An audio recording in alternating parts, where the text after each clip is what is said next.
Greece's prime minister says the country is experiencing what he calls a nightmarish summer as a record-breaking heat wave fans dozens of wildfires. Where the storm is now and what it's going to do when it makes landfall, as we said, it's marching up the East Coast, tens of millions of Americans. The thing is, this area doesn't even look as dry as other areas, and yet it's going up in flames.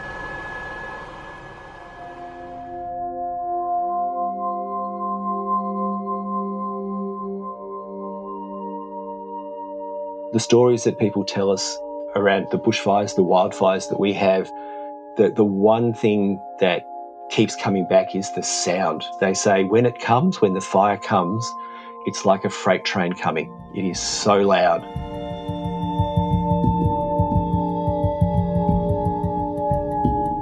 When natural disasters hit, we tend to focus on the events themselves. Those few harrowing moments when the wildfire approaches like a deafening train, when the hurricane shakes and buildings fall to the ground, or the minutes it takes for a tsunami to wash away an entire village. But long after the cameras are off and our attention's been pulled elsewhere, what we hear less about are the days, months, and even years it takes for a community to rebuild and heal from the trauma. We all know that bad luck isn't equally or fairly distributed across the world, and neither is wealth or preparedness. So, depending on the intensity of a disaster and the socioeconomic characteristics of the region hit, the pace of recovery can largely vary too.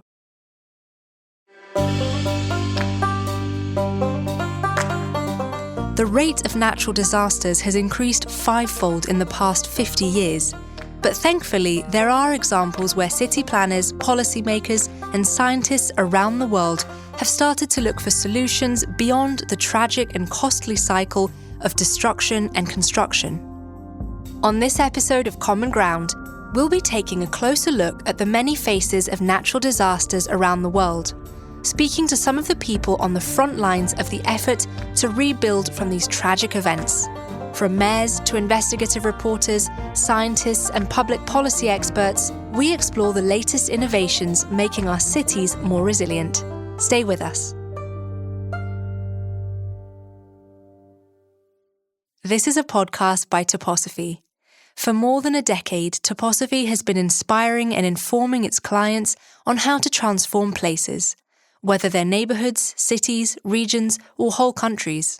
The Toposophy team works with international organizations, multinational brands, and government agencies around the world, leading them every step of the way to find placemaking and marketing solutions that are built to last. As constantly curious people, the team loves to collect game-changing ideas that are transforming other sectors and draw valuable lessons for the future of places. This podcast series, curated by the Toposophy team, is just one example of how these valuable ideas are brought to life.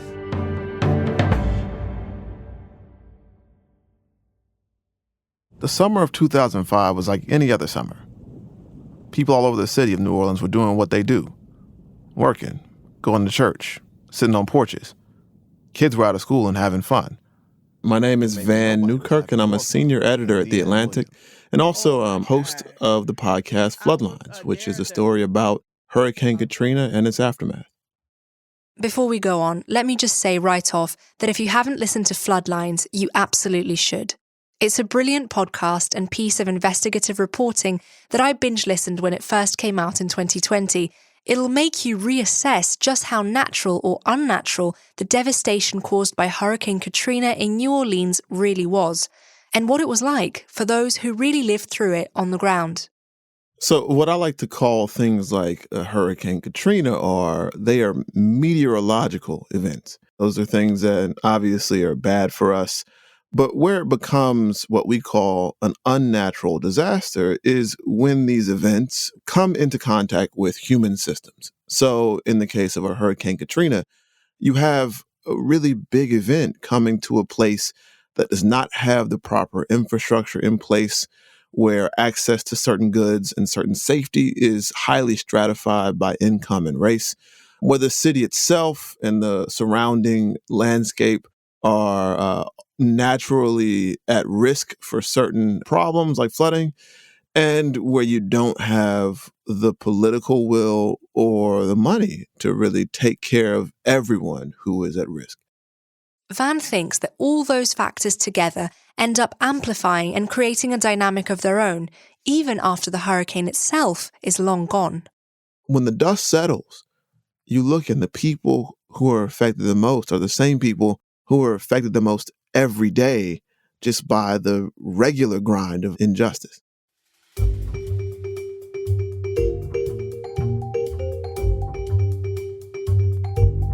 There have been numerous studies that link the detrimental effects of climate change to social inequality.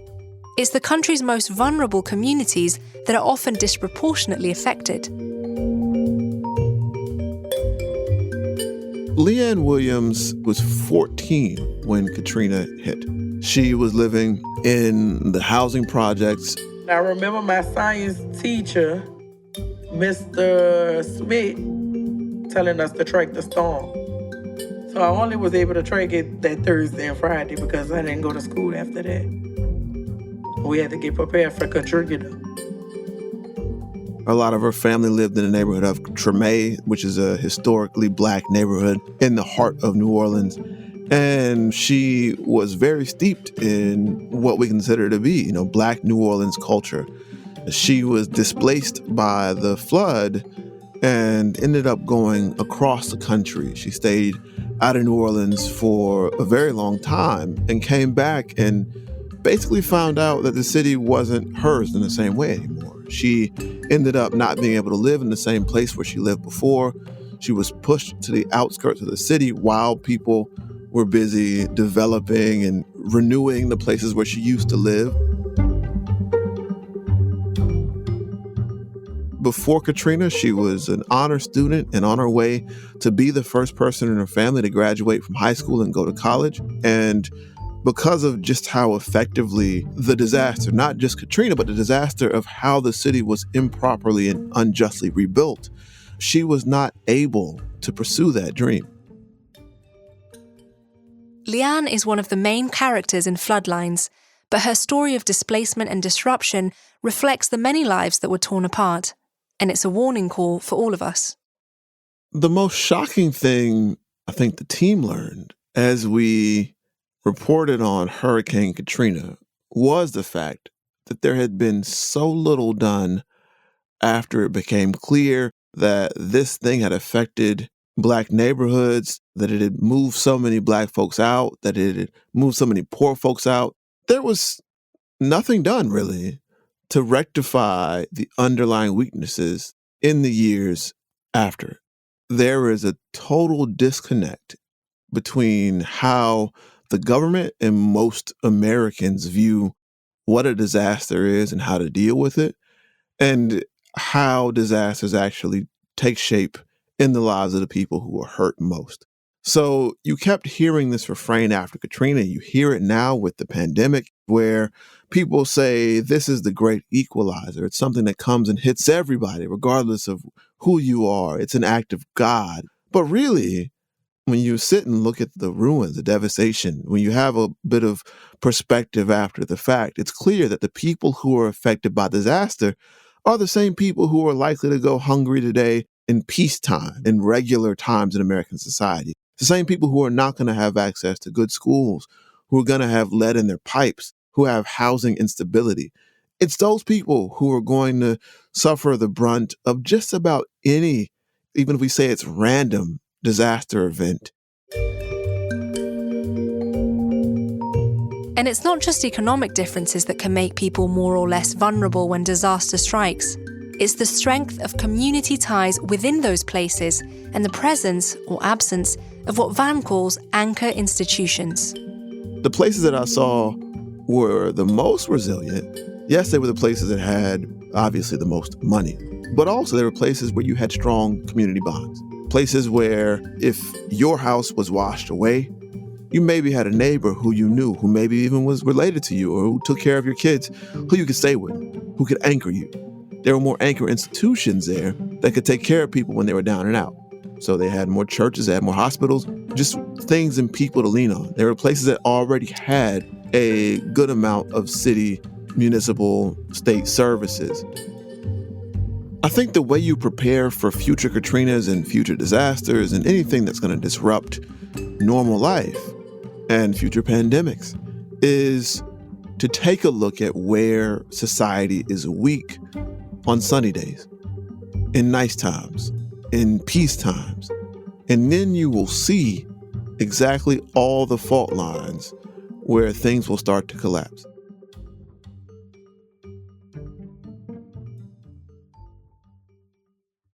But how do we search for this crucial piece of the puzzle?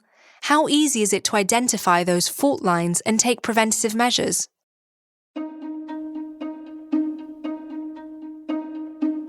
Just like we use an anemometer to measure wind speeds and predict if a storm's coming, how can we measure a place's resilience to understand its preparedness for disasters? It's very difficult to measure actual resilience to a natural hazard and to a disaster. Most people will have a different view of what resilience means to them. That's John Bates. He's the Research Strategy Director at the Natural Hazards and Research Centre of Australia, based in Melbourne. John and his team use research to address challenges when it comes to natural disasters, not least wildfires. We, in Australia, again with the bushfire focus, we have a lot of people, and certainly far more than I'm comfortable with, who choose to go and live in what we would call a rural property. So that's a property in the country, surrounded by large gum trees. Gum trees burn very well when the weather gets hot, and they're absolutely exposed to bushfire. The road out from their property, there's typically only one road out. It would be flanked by trees on both sides, and if they were caught in their property when a fire came through, there would be almost no chance for them. But we have many, many people that do that and continue to do that as a lifestyle choice. Well, Davina, as you know, last season's bushfire was horrific. 24 million hectares burnt, 33 people died, over 3,000 homes destroyed, and an estimated 3 billion animals killed or displaced. That's a report talking about Australia's fire season of 2019 to 2020, known as Black Summer. And that was a period of time when southeastern Australia was hit by a massive number of very intense bushfires that burned for many months, damaged large amounts of forest, led to the destruction of and damage to many houses, and sadly caused the death of some community members and some volunteer and paid firefighters. When we hear words like large amounts, it's hard to actually grasp how large is. But the reality is 110,000 square kilometres of bush, forest and park were burnt over this period. That's an area bigger than the size of Portugal.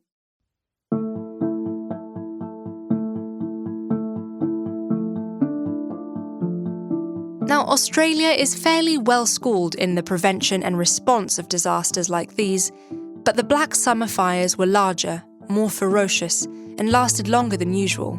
Of course, scientists put this down to record-breaking temperatures and severe droughts brought on by climate change. The events of the Black Summer fires were undoubtedly felt most intensely in New South Wales, but the whole of Australia is prone to these events. So the unpredictability of where and when fires might strike each year means that each region of the country needs to understand its own capacity for resilience. That's where the idea of the Australian Resilience Index, spearheaded by John's team, comes in.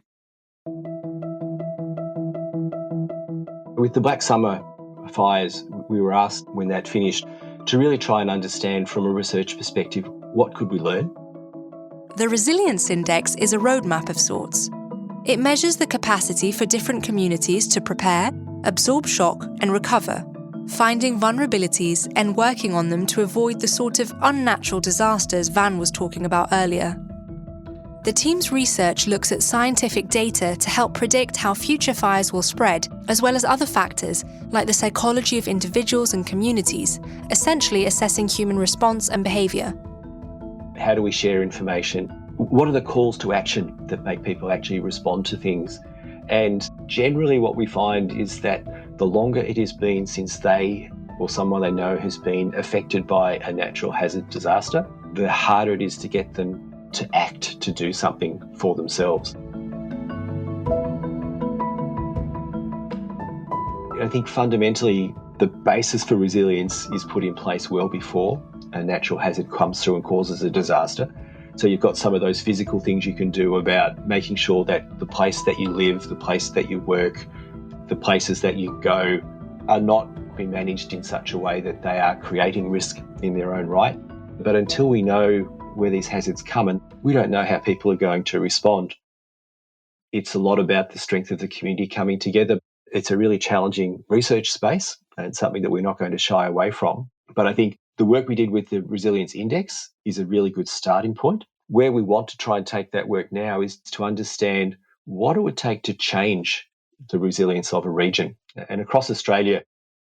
So once communities have understood how prepared or not they are to react to a natural disaster, what can actually be done in practice?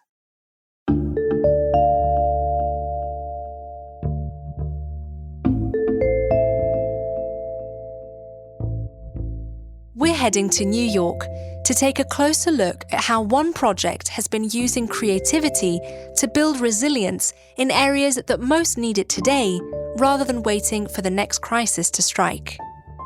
We're understanding all the existing vulnerabilities and those that are to come, and thinking about how do we create projects that have a purpose, not only on the wettest days where there's a climate disaster, but every single day can enhance the community that it's in. That's Amy Chester, Managing Director of Rebuild by Design, an organisation that's reimagining solutions for today's large-scale complex problems to make our cities more livable. They focus on disaster planning in the form of collaborations across communities and governments.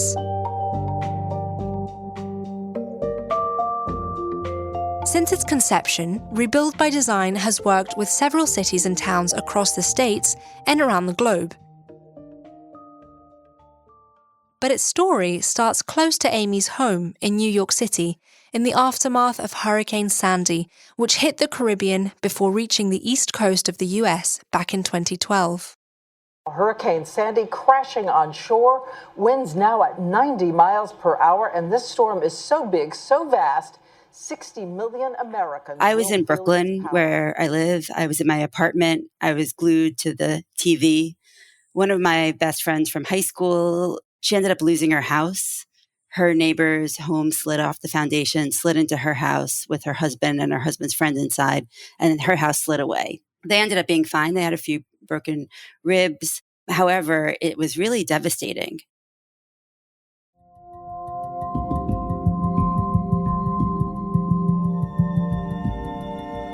New York and New Jersey were amongst the states worst affected. 80% of the New Jersey city Hoboken was plunged underwater, killing around 147 people and damaging 650,000 homes.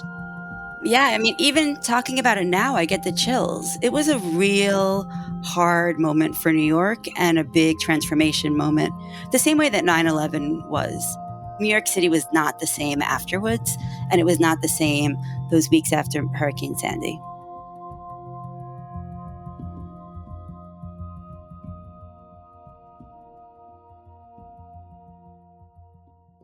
The Rebuild by Design project was born as a government response to the devastation of Hurricane Sandy. With a $1 billion grant, the aim was to update and transform the city's policy and planning so they could rebuild infrastructure stronger and better prepare for future disasters. At the time, and for decades before, the law was that you could only build back exactly what was there before. So disaster recovery funds had to go to make communities whole again, but not to push them forward. And Rebuild by Design was an acknowledgement of not knowing the answers and needing to take the time to do the research, to work with communities on the ground and experts to come up with some of the answers.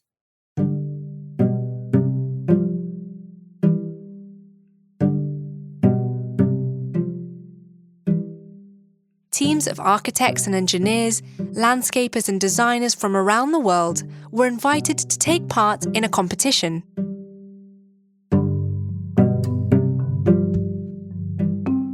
Their task was to come up with creative flood protection proposals, but the condition was they had to do it in collaboration with members of the affected communities. 148 teams took part back in 2013, with 7 of the projects eventually gaining funding for the designs. The process was that design team members would work with local government and work with community around the same time, going to meetings and thinking about the ways in which we can build these alliances with community so they open up, they feel comfortable, they begin to trust us, and that's when they start telling us what their own ideas are.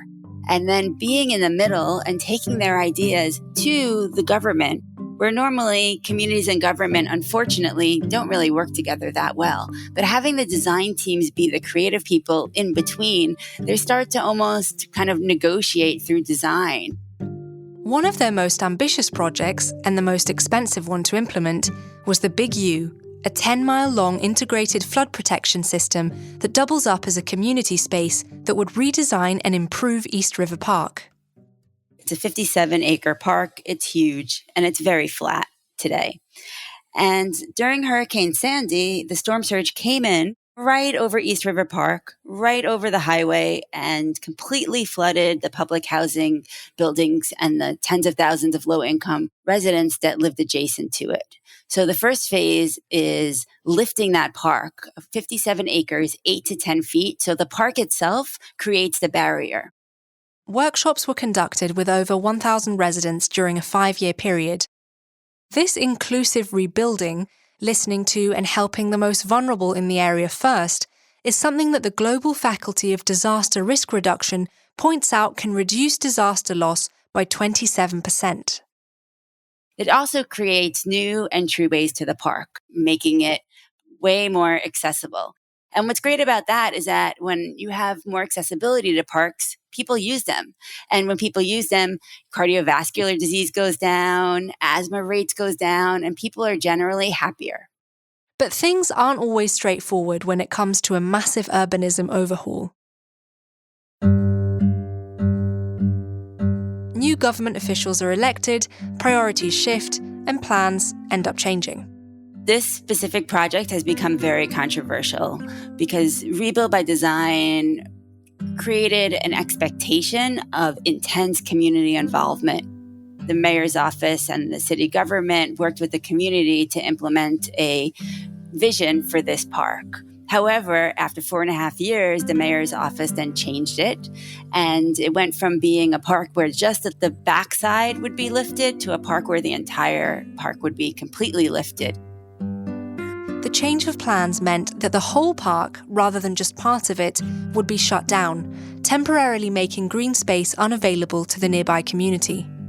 And that's really what we don't want. We want to ensure that the projects that we create, the projects that we're thinking about, are projects that the community has developed together and create all those multiple benefits. And when that happens, the benefits are really understood by the community, where the government is learning beside community members to think about together how they can address solutions.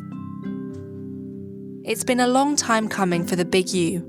Though progress to start the building has stopped, stalled, and changed, it finally got underway earlier this year, and when completed, it's set to protect Lower Manhattan from sea level rise for the next 80 years at least. Since its inception in 2013, Rebuild by Design has gone on to work with localities across the globe to build inclusive, livable, and resilient infrastructure in cities. From developing flood protection in San Francisco to green space management in Athens and upgrading an area in downtown Juarez, Mexico.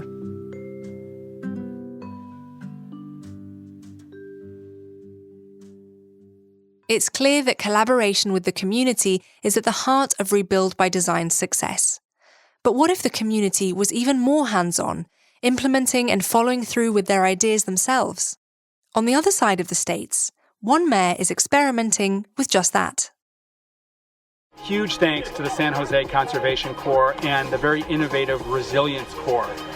You all are not only getting it done in the greater San Jose area, building environmental sustainability, expanding that equitable access, building climate resilience, but you're providing a model.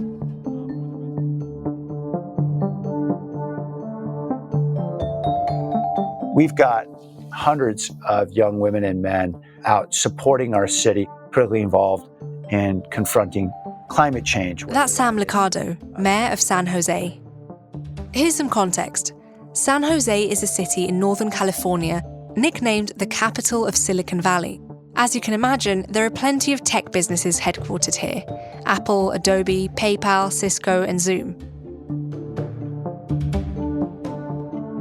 Really, it's a place of enormous innovation and, of course, wealth. In fact, San Jose is one of the cities with the highest GDP per capita in the world. But when it comes to natural disasters, the Sunshine State of California and cities like San Jose have been dealing with their fair share of problems. Bay Area homes up in flames, more than 100 acres destroyed as a grass fire tears through the South Bay. And tonight, the attack from the air and from the ground. San Jose's had its challenges with the direct impacts of climate change already. We are amid an extended drought now. We have had a very serious flood in 2017 that drove thousands of families from their home. We've experienced a lot of wildfires all around us, which darken our skies in the fall and certainly threatened our population centers as well. And we're grappling with sea level rise as well in the northern part of our city. So all those realities are converging at once, and it creates great challenges. In the US, the rate of extreme weather fire days is set to increase 20% in the next 13 years. And as we were hearing earlier, it's normally the most vulnerable that bear the brunt of it. San Jose is no exception. It struggled to distribute its wealth among citizens, with unemployment and homelessness being major issues in the city and the wider California region.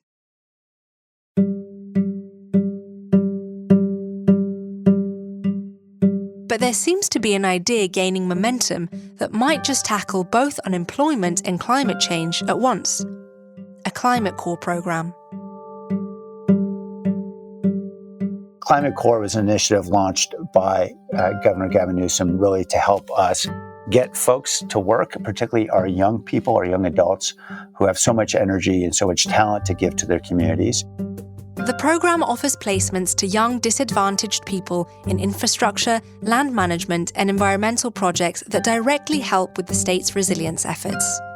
Mustering civilian forces to combat the country's biggest issues is something the US has experimented with in the past.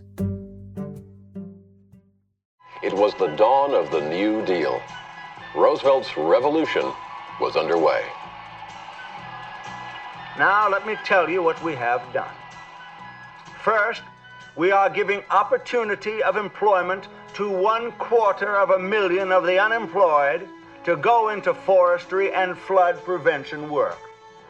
In creating this At the height of the Great Depression in 1933, as a key part of the New Deal, President Franklin Roosevelt created the Civilian Conservation Corps, which put millions of young men to work across the country, creating wildfire reserves, building roads, and solidifying America's infrastructure. One of the Corps' jobs was planting millions of trees across the country, earning it the nickname Roosevelt's Tree Army. Yes, the challenges Americans dealt with during the Great Depression were different to those of climate change, but both require help and action from everyone: individuals, businesses, and governments. And with California's Civilian Climate Corps, this notion of putting people at the heart of resilience efforts has been reignited. We restored nearly 3 million acres of habitat and planted over 3.6 million trees. Launched in September 2020, it's the country's first statewide corps of its kind. And San Jose has become the program's pilot city with its very own Resilience Corps.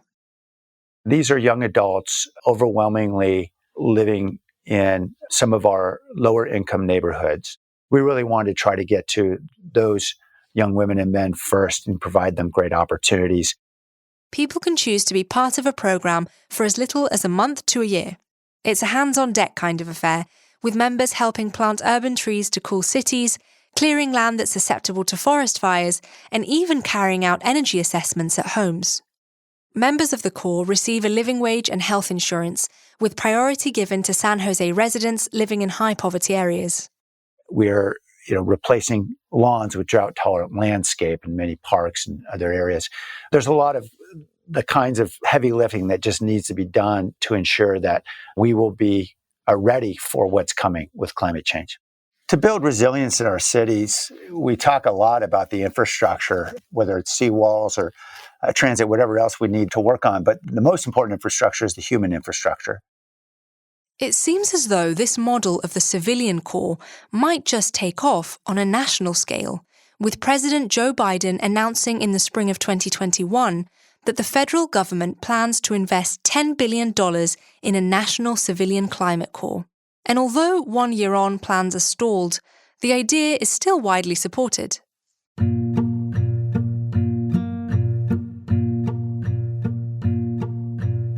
San Jose's Resilience Corps shows us how harnessing the energy of young people on the ground is empowering them in the face of climate change and making the places that they live in more resilient.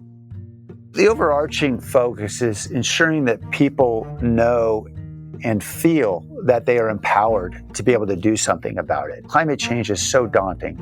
And I think the sense of powerlessness that so many people feel about this changing climate, well, there's nothing I can do about it. So it results in a lot of unproductive inaction as well as counterproductive actions.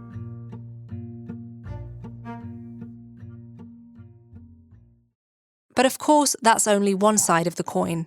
The onus can't all be on civilians, and as with most things, these unified efforts need to be reflected in policy and large-scale action. We've seen an increase in fires. We've seen an increase in storms.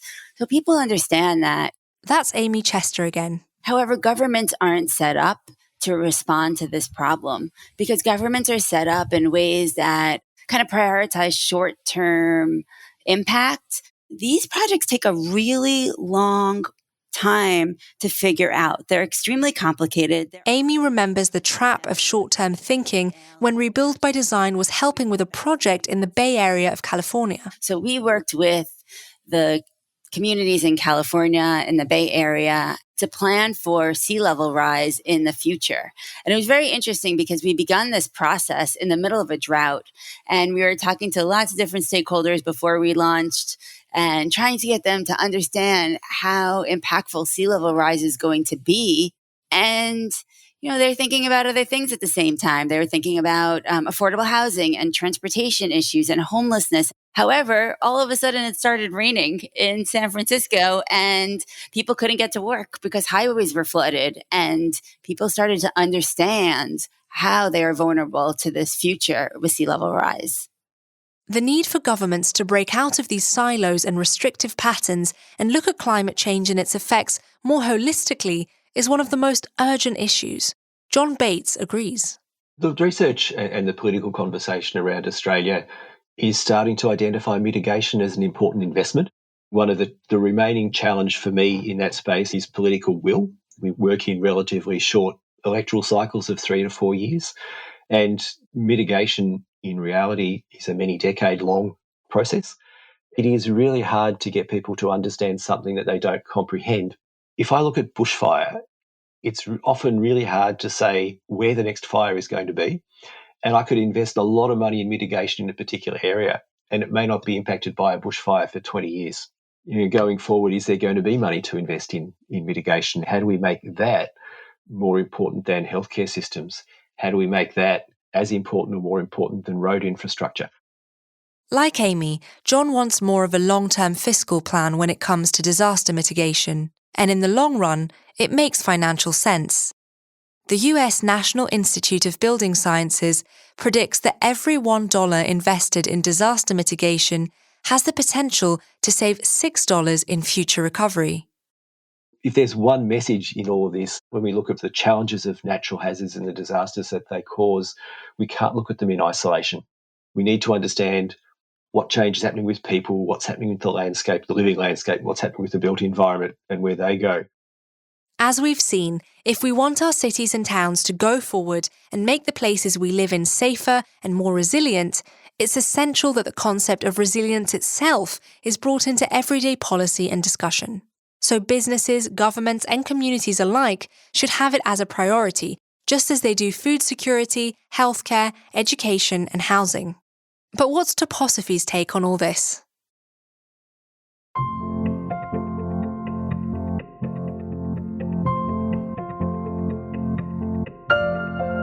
Firstly, If this episode has shown us anything, it's that while human behaviour got us into the problem of climate change, it's what's going to be the key in getting us out too. The work of the Climate Corps in the US that we heard about shows how effective climate change mitigation won't happen without governments being able to mobilise their citizens on a large scale. And that requires knowledge, understanding, and most of all political willingness to persuade citizens that the threat is real. Thankfully, the public are catching on. Just look at Australia, where in the past week, voters' concerns about climate change helped shake up the political landscape, propelling the Labour Party to victory and boosting smaller environmental parties too.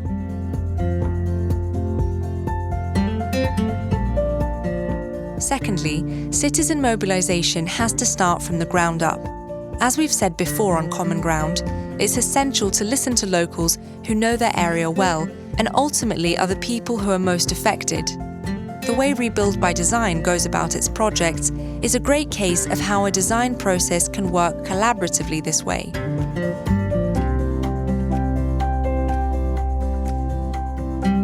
Thirdly, governments have to play that crucial role of making climate mitigation both relevant for local people and easier for them to get involved with.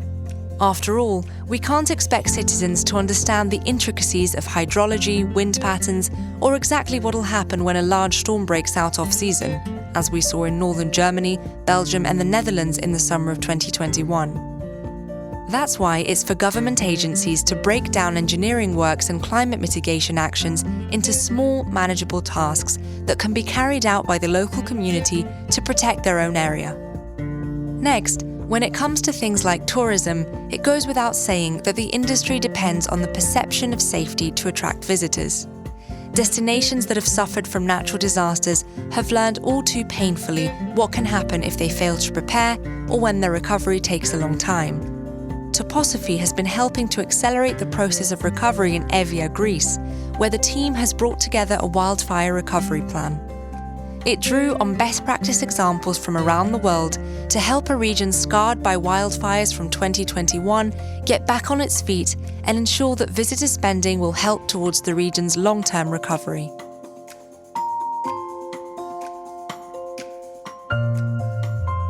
Finally, we have to be realistic and recognise that amid rising energy prices, inflation, and the understandable desire for businesses to recover from the COVID-19 pandemic, we have to acknowledge that people might see climate change as an issue to be dealt with once these other crises are out of the way. That makes it all the more important for both government and business to come together and look for solutions to the very real long-term challenges posed by climate change. In fact, that's exactly the topic that Toposophy's recent workshop focused on, aimed at the heads of national tourism organisations from nearly 30 European countries at the European Travel Commission General Meeting in Ljubljana, Slovenia in May this year.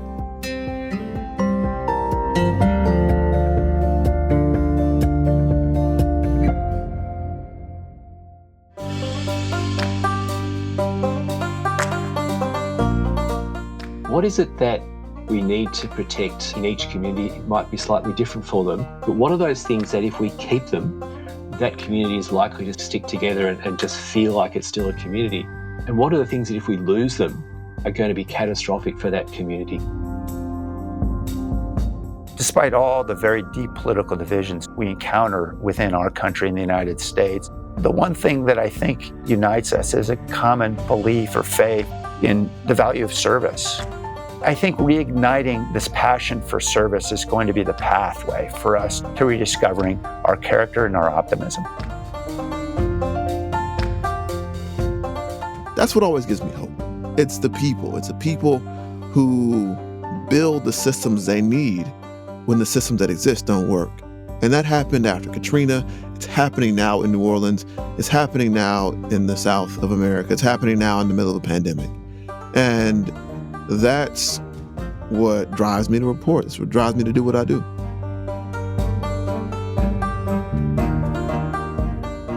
Resilience is just a word. It actually doesn't mean that much to me unless there's another word in front of it, such as climate resilience, community resilience, energy resilience, because this word means so many different things to many, many people. So we can exercise resilience all the time However, what we need is our entire community to exercise resilience to a change in climate. And not only think about it of how do I fight back on the individual scale, but how do we do this as a bunch of neighbors on a block, as a community, as a city, and as a country. Thank you for listening to today's episode of Common Ground by Toposophy. It was developed and produced by the Greek Podcast Project with production assistance from Gaia Lutz, and it was curated by the team at Toposophy. On the next episode of Common Ground, things are getting crowded. It was virtually impossible to be able to see around you because there were so many people that you could not really look around yourself and see Venice, and let alone the authentic Venice. That was really something that pained me because there's so much richness everywhere in the world. I found it was a pity that tourism has taken that turn. We head to Venice, Dubrovnik and Amsterdam to find out how these much-loved European cities are dealing with the curse of being a little too popular. We're speaking to the social innovators, politicians and marketing minds putting the idea of quality before quantity and creating a form of tourism that adds value not only for the visitor, but for residents too. I'm Daphne Karnizis. Thanks for listening.